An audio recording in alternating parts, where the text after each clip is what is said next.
إن الحمد لله نحمده ونستعينه ونستغفره ونعوذ بالله من شرور أنفسنا ومن سيئات أعمالنا من يهده الله فلا مضل له ومن يضلل فلا هادي له وأشهد أن لا إله إلا الله وحده لا شريك له وأشهد أن محمدا عبده ورسوله أما بعد فإن خير الحديث كتاب الله وخير الهدي هدي محمد صلى الله عليه وعلى آله وسلم وشر الأمور محدثاتها وكل محدثة بدعة وكل بدعة ضلالة وكل ضلالة في النار. قال الله تبارك وتعالى يا أيها الذين آمنوا قوا أنفسكم وأهليكم نارا. قابل احترام علماء کرام، میرے محترم دینی بھائیوں، قابل احترام اور بہنوں اور پیارے بچوں،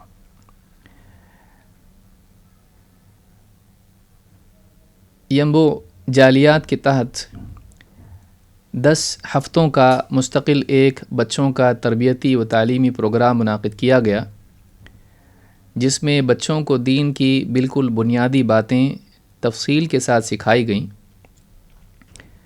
یہ ایک بہت ہی بڑا کام ہے، خاص طور سے اس دور میں جس میں لوگ دینی مجالس میں حاضر ہونے سے بچ بھی رہے ہیں اور انہیں پہنچنا اور جمع ہونا مشکل بھی ہے۔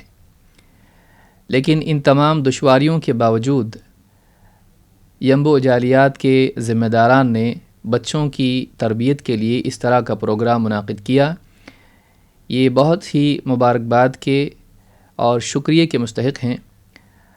اللہ رب العالمین کی توفیق سے جو خدمت انہوں نے انجام دی ہے، تمام ذمہ داران نے، معلمین نے، معلمات نے، جو بھی لوگ اس میں شریک ہوئے ہوں، منتظمین اور خاص طور سے والدین بھی اور بچے بھی، یہ ایک بہت بڑی سعادت ہے کہ اس دور میں ہم سب کو اس طرح کے دینی پروگرام میں تعلیم و تربیت کے اس عنوان کے تحت بچوں کو اور بڑوں کو جوڑنے کا موقع ملا۔ اللہ رب العالمین ایسی مزید کوششوں کی ہم کو توفیق عطا فرمائے۔ زیادہ تفصیلی بات کرنے کی بجائے کچھ بنیادی باتیں اس تعلق سے ہی میں آپ کے سامنے رکھنا چاہوں گا۔ اللہ رب العالمین نے قرآن کریم میں فرمایا یا ایھا الذین آمنوا قوا انفسکم واہلیکم نارا، اے ایمان والو، بچاؤ اپنے آپ کو اور اپنے گھر والوں کو جہنم کی آگ سے۔ معلوم ہوا کہ اللہ رب العالمین نے اس بات کا حکم گھر کے ذمہ داروں کو دیا ہے، خاص طور سے گھر کا سرپرست مرد، جس کے ماتحت سارے گھر والے ہوتے ہیں، بیوی، بچے اور سارے لوگ، ان سب کی ذمہ داری اس پر ڈالی گئی ہے۔ اہل ایمان کو اس بات کا مکلف کیا گیا ہے کہ وہ اپنے آپ کو جہنم سے بچائیں اور اپنے گھر والوں کو بھی۔ اس سے معلوم ہوتا ہے کہ یہ واجب ہے اور لازم ہے، لیکن اس کی صورت کیا ہے؟ کیونکہ جہنم دنیا میں نہیں ہے، جہنم آخرت میں ہے، اور اس حکم کے مکلف وہ دنیا میں ہیں۔ تو اس کے بچاؤ کی کیا صورت ہے؟ اس کے بچاؤ کی صورت یہ ہے کہ اپنے آپ کو اور اپنے گھر والوں کو جنت کا راستہ دکھایا جائے اور جہنم سے بچنے کے اسباب بتائے جائیں، تاکہ وہ ان اسباب کو اختیار کر کے آخرت میں جہنم سے بچ سکیں۔ ظاہر بات ہے کہ اسباب کے اختیار کرنے کے لیے اسباب کا جاننا ضروری ہے۔ جہنم سے کیسے بچا جائے، اس کی کوشش کے لیے ضروری ہے کہ یہ معلوم ہو کہ اس کی کوشش کیا ہے۔ اس سے معلوم ہوتا ہے کہ تعلیم سب سے پہلا بنیادی مرحلہ ہے جہنم سے بچنے کا، اپنے آپ کو اور اپنے گھر والوں کو دین کی تعلیم دینا۔ دنیاوی علوم دنیا کی جہنم سے بچا سکتے ہیں، فقر و فاقہ، بیماریاں، پریشانیاں، تنگ دستی، مصیبتیں، لیکن آخرت میں جہنم سے بچنے کے لیے دنیاوی علوم بے فائدہ ہیں۔ اس کے لیے ضروری ہے کہ انسان کے پاس وہ علم ہو جو اللہ تعالیٰ اپنے نبیوں کے ذریعے سے انسان کو دیتا ہے، وحی والا علم، قرآن و سنت کا علم۔ یہی وہ علم ہے جس کے ذریعے سے انسان دنیا میں بھی کامیاب ہوتا ہے اور آخرت میں بھی۔ اسی لیے علی بن ابی طالب رضی اللہ تعالیٰ عنہ اس آیت کی تفسیر میں فرماتے ہیں کہ اپنے آپ کو بچاؤ تو کیسے بچاؤ؟ فرماتے ہیں علموا انفسکم واہلیکم الخیر، اپنے آپ کو اور اپنے گھر والوں کو خیر کا علم دو، خیر کی تعلیم دو۔ معلوم ہوا کہ جہنم سے بچاؤ کی شروعات خیر کی تعلیم سے ہوتی ہے، اسی لیے اللہ رب العالمین نے ساری انسانیت کو جہنم سے بچنے کے لیے جب وحی کا نازل کرنا شروع کیا تو سب سے پہلا پیغام علم ہی سے متعلق تھا، اقرأ بسم ربک الذی خلق، پڑھ اپنے رب کے نام سے جس نے پیدا کیا ساری مخلوقات کو۔ لہٰذا یہ والدین کی ذمہ داری ہے، اور خاص طور سے باپ کی ذمہ داری ہے کہ وہ گھر میں اپنی اولاد، بیوی بچے، سارے لوگوں کے لیے، جتنے بھی اہل و عیال اس کے ہیں، ان سب کے لیے دینی تعلیم کا انتظام کریں۔ یہ نہ صرف دنیا میں فائدہ ہے، بڑھاپے میں فائدہ ہے، بلکہ بڑھاپے کے بعد جب آدمی دنیا سے چلا جائے گا تب بھی نیک اولاد اس کے لیے فائدہ مند ثابت ہوتی ہے۔ اپنی زندگی میں اپنی اولاد کو نیک بنانا یہ انسان کے لیے بہت بڑا اچیومنٹ ہے۔ وہ بڑی بلڈنگ بنائے، بہت بینک بیلنس پیچھے چھوڑ جائے، یہ اچیومنٹ نہیں ہے۔ بڑا بزنس مین بن جائے، یہ اچیومنٹ نہیں ہے۔ اپنے بعد اپنا بدل پیچھے چھوڑ جانا، ایسی اولاد چھوڑنا جو اس دین کو باقی رکھے جس پر یہ تھا، یہ بہت بڑا اچیومنٹ ہے۔ اپنے بعد اپنے جانشین چھوڑ جانا یہ بہت بڑا اچیومنٹ ہے۔ والدین کو اس کی فکر ہونی چاہیے۔ آج دنیاوی تعلیم کی طرف سبھی دوڑ رہے ہیں، اس لیے کہ یہ دنیا کے مسائل کو حل کرنے کے لیے ضروری سمجھی جاتی ہے۔ دینی تعلیم میں اس لیے کوتاہی کی جاتی ہے کہ وقت اتنا نہیں مل پاتا ہے، پڑھائی اتنی زیادہ ہے۔ لیکن بہت بڑی بدقسمتی ہے کہ انسان دنیا کی ترقی کے لیے آخرت کی ناکامی کا خطرہ مول لے، بلکہ ہلاکت دنیا میں بھی اس کی ہوتی ہے۔ اللہ کے نبی صلی اللہ علیہ وسلم فرماتے ہیں، اذا مات الانسان انقطع عنہ عملہ الا من ثلاث، انسان جب مر جاتا ہے تو تین چیزیں، اس کے سارے اعمال کا سلسلہ ختم ہو جاتا ہے، اس کے اعمال منقطع ہو جاتے ہیں سوائے تین چیزوں کے، الا من صدقۃ جاریہ، سوائے صدقہ جاریہ کے، جیسے کنواں کھدوا دینا یا کوئی پیڑ لگا دینا جس سے لوگ سایہ لیتے رہیں، پانی پیتے رہیں، جو ہمیشہ جاری رہے صدقہ، او علم ينتفع به، یا اپنے بعد کوئی علم چھوڑ جائے جس سے لوگوں کو فائدہ ہو، چاہے وہ دینی علم ہو یا ٹیکنالوجی کا علم ہو جس سے لوگوں کو فائدہ ہو، دینی دنیاوی، او ولد صالح يدعو له، یا اپنے پیچھے نیک اولاد چھوڑ جائے جو اس کے لیے دعا کرتی رہے۔ معلوم ہوا کہ اپنے پیچھے نیک اولاد چھوڑ جانا یہ بہت بڑی کامیابی ہے، اور انسان کے اعمال کے سلسلے کو جاری رکھنا ہے۔ یہ تو مر گیا، لیکن اس کے بعد نیک اولاد جس کو تربیت اس نے دی تھی، دین سکھایا تھا، دین پر چلنا بتایا تھا، اس کے بعد وہ دین پر چلتی رہے تو نہ صرف اس کی دعا سے اس کو فائدہ ہوگا، کیونکہ نیک ہوں گے تو دعا بھی کریں گے، لیکن دعا کے ساتھ ساتھ اس کی تربیت کے نتیجے میں جب وہ دین پر چلیں گے تو اس کو بھی ثواب ملے گا، اس لیے کہ ان کی دینداری میں اس کا بھی حصہ ہے۔ لہٰذا یہ صحیح مسلم کی حدیث ہے۔ اس حدیث سے معلوم ہوتا ہے کہ انسان کے لیے ایک کامیابی کی صورت یہ بھی ہے، اپنے اعمال کے بڑھانے کی صورت یہ بھی ہے، نیکیوں کے بڑھانے کی صورت یہ بھی ہے کہ وہ اپنے بعد نیک اولاد چھوڑے۔ یہ نہیں کہا بہت پڑھا لکھا، بہت مالدار اور بہت دنیوی اعتبار سے انہیں ترقی یافتہ، نہیں، نیک اولاد۔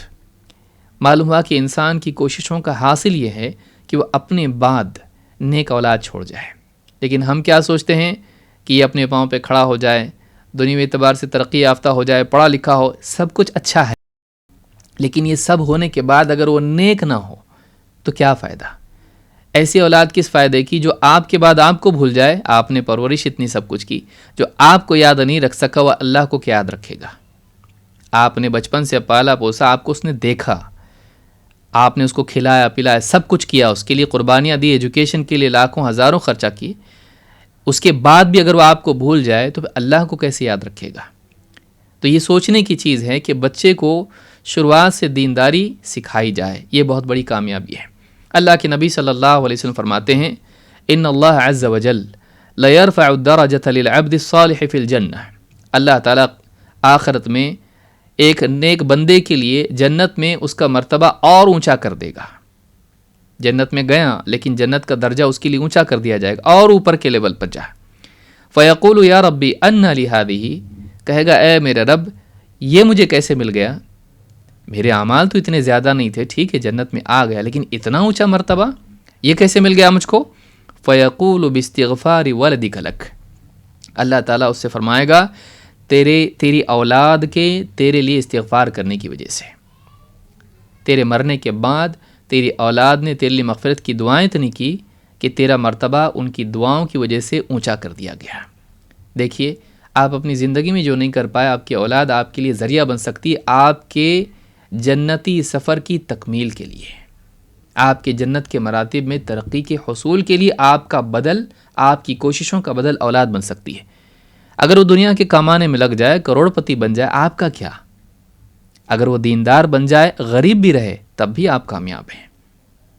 جانور بھی کھاتے ہیں، انسان اگر ایک وقت کا نہ کھائے تو کیا جائے گا، لیکن اگر دیندار نہ ہو تو وہ جو گناہ کرے گا بہت ممکن ہے کہ آپ کی تربیت نہ کرنے، لاپرواہی برتنے کی وجہ سے اس کا وبال آپ پر بھی آئے۔ یہ یاد رکھنے کی چیز ہے۔ جو حدیث میں نے بیان کی، امام احمد نے اس کو روایت کیا اور شیخ الالبانی نے صحیحہ میں 1598 پر اس کو صحیح کہا ہے۔ بچوں کو، ابھی جیسے 2 بچوں نے قرآن پڑھا، قرآن کی تعلیم کے کیا معنی ہے، اس کی کیا فضیلت ہے، کتنی اہمیت ہے، اس کو غور کریں، اس پر غور کریں۔ ایک حدیث اس کے لیے پیش کر رہا ہوں، زیادہ تفصیل سے سمجھانے کی ضرورت نہیں، وقت بھی کم ہے اور بات بھی آسان ہے، انشاءاللہ سمجھنے میں کوئی حرج نہیں ہے۔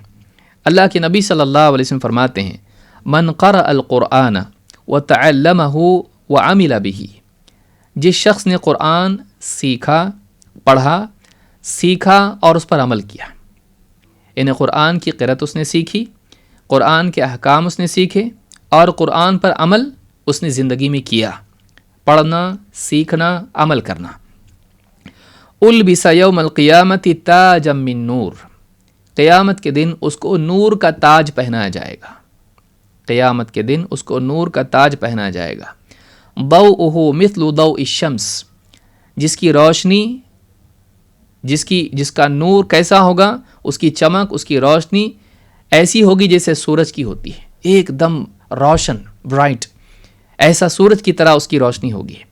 وَيُكْسَى وَالِدَيْهِ حُلَّتَانِ لَا يَقُومُ بِهِمَا الدُّنْيَا، اور اس کے ماں باپ کو 2 جوڑے پہنائے جائیں گے، ساری دنیا کی دولت اور ساری دنیا کی زیب و زینت اس کے مقابلے میں کچھ نہیں۔ اتنے اعلیٰ اور بہترین کپڑے 2 جوڑے ان کو پہنائے جائیں گے کہ پوری دنیا کی ساری نعمتیں اور خزانے اس کے برابر نہیں ہو سکتے۔ لا یقوم بہم الدنیا فیقولان بما کسینا، ماں باپ پوچھیں گے ہم کو یہ کیوں پہنا ہے، اتنا اعلیٰ لباس کس نیکی کی بنیاد پر، کس وجہ سے ہم کو پہنایا گیا؟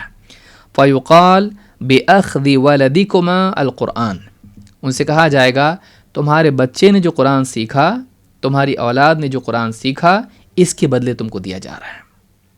غور کریں، ماں باپ کے لیے کتنی بڑی سعادت ہے کہ ان کا بچہ قرآن کا پڑھنے والا، اس کو سیکھنے والا، سمجھنے والا، اس پر عمل کرنے والا ہو، کہ اس کو بھی تاج پہنا جا رہا ہے اور والدین کو ایسا لباس دیا جا رہا ہے کہ دنیا بھر کی ساری زیب و زینت اس کے مقابلے میں کچھ نہیں، اور دنیا کی سارے خزانے مل کے اس کی قیمت نہیں چکا سکتے۔ اس حدیث کو امام الحاکم نے روایت کیا ہے، اور الصحیحہ میں شیخ الالبانی نے 2829 پر، اسی طرح سے صحیح ترغیب میں 1434 پر اس کو حسن لغیری کہا ہے۔ یہ حدیث قابل استدلال ہے۔ اس سے معلوم ہوتا ہے کہ قرآن کا علم آخرت میں عزت کا ذریعہ ہے، گویا کہ ایک بادشاہت ہے۔ آپ سوچئے تاج کون پہنتا ہے؟ تو تاج کا پہنایا جانا، والدین کو لباس کا دیا جانا عزت ہے۔ دنیا میں بھی آپ دیکھیے کسی کو عزت دی جاتی ہے تو اس کو کوئی شال اڑاتا ہے، کوئی اس کو پگڑی باندھتا ہے، اس طرح لباس دیا جاتا ہے۔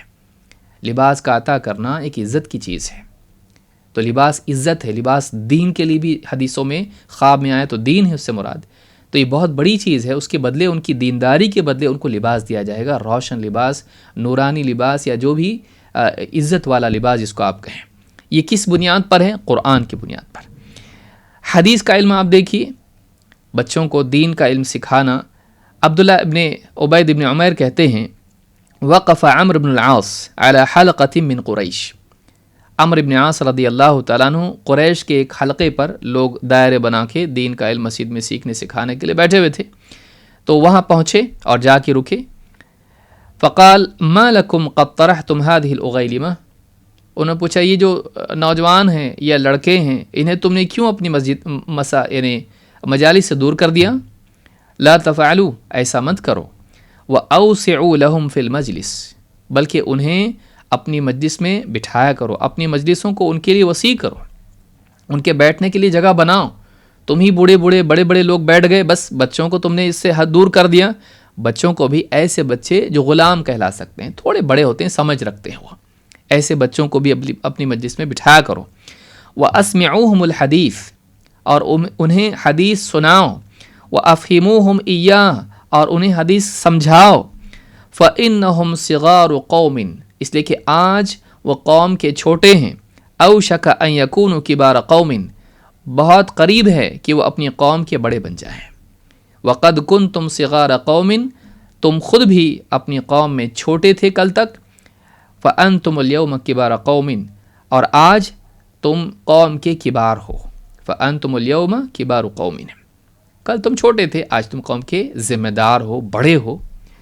تو اپنے لڑکوں کو بھی، نوجوانوں کو بھی اپنی مجلسوں میں بٹھاؤ، تاکہ وہ مجلس میں بیٹھیں، سنیں، دیکھیں، بڑوں کے آداب سیکھیں، آپسی گفتگو کا طریقہ سلیقہ سیکھیں، سماج کے مسائل کو سنیں، ان کا حل سنیں، اس کے حل کرنے کے لیے کس طرح سے تنظیم ہوتی ہے اس کو دیکھیں۔ زندگی کے مسائل کے بارے میں تجربہ ان کو آئے بڑوں کے ساتھ بیٹھنے سے۔ اور اس میں کیا تجربہ آئے گا؟ نبی صلی اللہ علیہ وسلم کی احادیث کا تذکرہ ان کے سامنے کرو، پیارے رسول صلی اللہ علیہ وسلم کی سنتوں کا، آپ کی تعلیمات کا تذکرہ ان کے سامنے کرو، اس کو وہ سنیں گے، سمجھیں گے۔ معلوم ہوا کہ سیادت، تم کل چھوٹے تھے آج بڑے ہو، آج تمہارے بچے چھوٹے ہیں، کل کو یہ بھی بڑے بنیں گے، قوم کے بڑے بنیں گے، قوم کے ذمہ دار لیڈرز بنیں گے۔ یہ لیڈرشپ کے لیے تم کو کیا کرنا ہے؟ دینی مجالس میں بچوں کو بٹھاؤ، اس لیے کہ دینی علم کے بغیر انسان قائد اور رہنما نہیں بن سکتا ہے۔ اگر بن گیا تو جہنم میں لے جائے گا سب کو۔ اگر جدید ذہن اس کا بن گیا اور دین کا علم اس کے پاس نہیں ہے، لوگوں کو جہنم میں لے جائے گا۔ اس لیے ان کو اپنی مجلسوں میں بٹھاؤ۔ یعنی سلف اس کا اہتمام کرتے تھے کہ اپنے بچوں کو بھی دینی مجالس میں شریک کیا جائے۔ آج ہم سوچتے ہیں بچے ہیں، اب تو بڑے ہونے دو، سیکھیں گے دین۔ اتنا بڑا ہو جاتا ہے کہ وہ سنتا نہیں ہے۔ آپ اس کو شروع سے جوڑیے۔ ہاں ٹھیک ہے، بہت چھوٹا ہے، شرارت کرتا ہے، ستاتا ہے، سننے نہیں دیتا ہے، اور بات ہے، لیکن اتنے بڑے ہو جائیں کہ وہ ادب سے مجلس میں بیٹھ سکتے ہیں، بٹھائیے ان کو، دینی مجالس میں بٹھائیے۔ شرف اصحاب الحدیث میں خطیب البغدادی نے اس کو ذکر کیا ہے۔ اس کی ایک مثال آپ دیکھیے کہ بچے، ہم سمجھتے ہیں ان کو کیا سمجھے گا، ان کو کیا سمجھے گا، کبھی کبھی آپ کو نہیں سمجھتا، اس کو سمجھ جاتا ہے۔ اس کی مثال ہم دیکھتے ہیں۔ عبداللہ ابن عمر رضی اللہ تعالیٰ عنہ سے روایت سے فرماتے ہیں، یہ میں کئی روایتوں کو جمع کر کے متون ایک روایت پیش کر رہا ہوں جو بخاری اور مسلم میں اس کی اصل ہے، اور بہت ساری روایتیں اس کی ہیں، طرق بہت سارے ہیں، سارے طرق کو جمع کر کے حدیث بیان کر رہا ہوں۔ کہتے ہیں کہ بینا نحن عند النبی صلی اللہ علیہ وسلم جلوس اذ اتی بجمار نخلۃ، اللہ کے رسول صلی اللہ علیہ وسلم کی مجلس میں ہم لوگ بیٹھے ہوئے تھے، تو ہمارے پاس جو ہے کھجور کا ایک خوشہ لایا گیا ہے۔ فقال النبی صلی اللہ علیہ وسلم ان من الشجر لما برکتہ کبرکت مسلم، کبرکت المسلم، پیڑوں میں ایک پیڑ ہے، اس کی برکت ایسی جیسے مسلمان کی برکت ہوتی ہے۔ مثلها مثل المسلم، اس کی مثال مسلمان کی طرح ہے، ایک مسلم کی طرح ہے۔ اصلها ثابت وفرعها في السماء، اس کی جڑ زمین میں پیوست ہوتی ہے اور اس کی شاخیں آسمان میں پھیلی ہوئی ہیں۔ تؤتی اکلها کل حین باذن ربها، وہ اپنے رب کے حکم سے ہر وقت پھل دیتا ہے یا ہر موسم میں پھل دیتا ہے۔ ولا تحط ورقها، اور اس کے پتے جھڑتے نہیں۔ فحدثونی ما ہی، بتاؤ تو صحیح وہ کون سا پیڑ ہے۔